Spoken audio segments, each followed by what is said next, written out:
छोड़ दै छै मुहा मोड़ लै छै साथा छोड़ दै छै दिल तोड़ दै छै तो भूल जाय छै हमर प्यार। भोले बाबा इतने कर उपकार काहे खातिर दिलवा टूटे छै बार बार।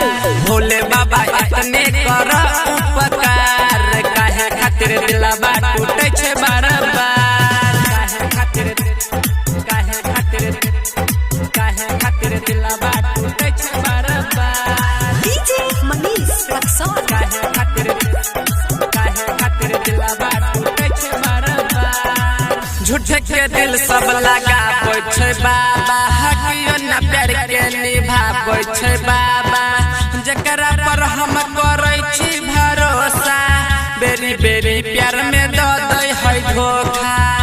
बेरी प्यार में द दै है धोखा। झूठे के दिल सब लगाबै छै बाबा हकियो न प्यार के निभाबै छै बाबा। जकरा पर हम करै छी भरोसा बेरी बेरी प्यार में द दै है धोखा। तू ही कर मन दान बाबा दहन ध्यान तू ही कर मन दान बाबा दहन ध्यान कर कोनो चमत्कार। भोले बाबा इतने कर उपकार काहे खातिर दिलवा टूटे छै बार बार। भोले बाबा इतने कर उपकार काहे खातिर दिलवा टूटे छै बार बार। काहे खातिर दिलवा टूटे छै बार बार।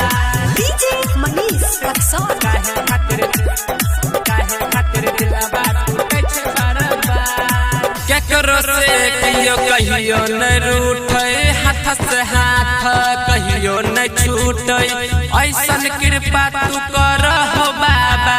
केकरो दिलवा कहियो न टूटे कहियो न टूटे। केकरो से कहियो न रूठे हाथ से हाथ कहियो न छूटे ऐसन कृपा तू कर हो बाबा।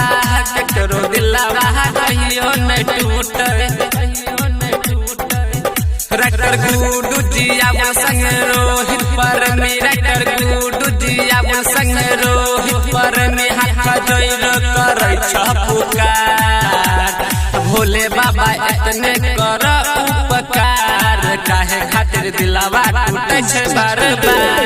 भोले बाबा इतने कर उपकार काहे खातिर दिलवा